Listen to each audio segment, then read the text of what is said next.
Hi, friends. Matt Noyes, Danielle, and I want to get this evening essentials update out to you. Is in between severe weather, right? Because there is the tornado watch for parts of New England that'll go into the night tonight. We've got downpours and thunder that'll still be coming through. There may be some spots of very localized flooding. We don't expect that to be a widespread thing. We are a little bit concerned about the rotating wind inside of the storms. We've seen that already with some of them.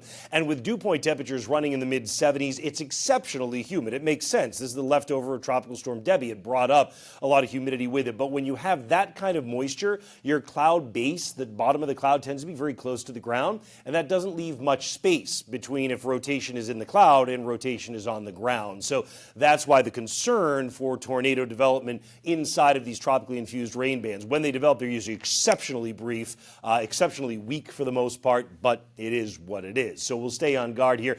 Please make sure you got our app, right? Noises 1 degree outside weather app. Make sure notifications and location is turned on.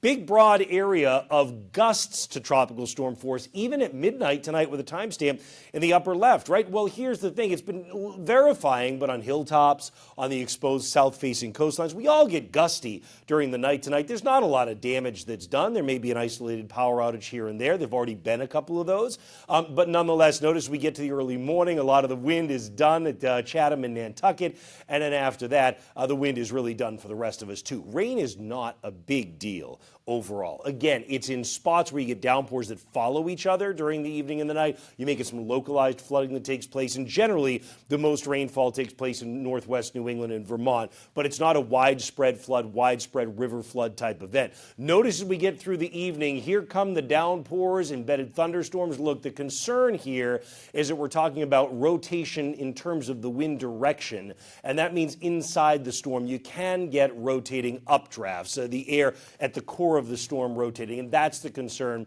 for an isolated tornado to develop here and there. It always is with the tropical rain band when you couple that with the low cloud bases that I was telling you about. Notice in terms of rain and planning things out, pre-dawn, we're still dealing with some showers, downpours, and thunder. And look, even at 6:30 in the morning, I can't tell you that it's done yet, right? Not in eastern New England. It is in western New England. Well, by the time we get to, let's say, 9:30, 9:45, not only is it done for most of us, except the Cape and eastern Maine, but the sun's out. I mean, it's like this immediate rapid improvement that takes place during your Saturday morning. You never really cool down much because it's tropical air, which means tomorrow when the sun comes out, whoop, there you go. Up into the 80s we go. Slowly, the air will turn less humid as you go through the afternoon. Outdoor outlook then, mountains looking good. Sunshine and a few clouds. You're in the 70s. Summits are running in the 60s.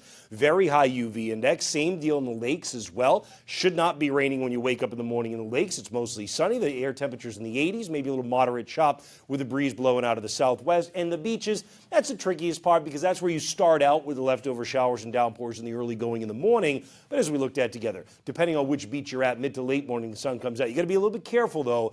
There is going to be a rip current risk going on at all of our beaches.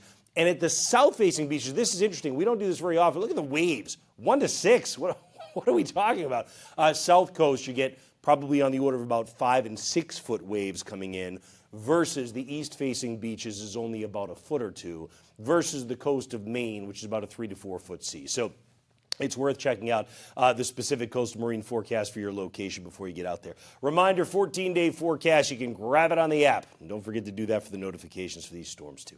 That's the way it looks for now. Hope you have a great start to your weekend. We will see you, as we always do, on your Saturday morning at 1degreeoutside.com.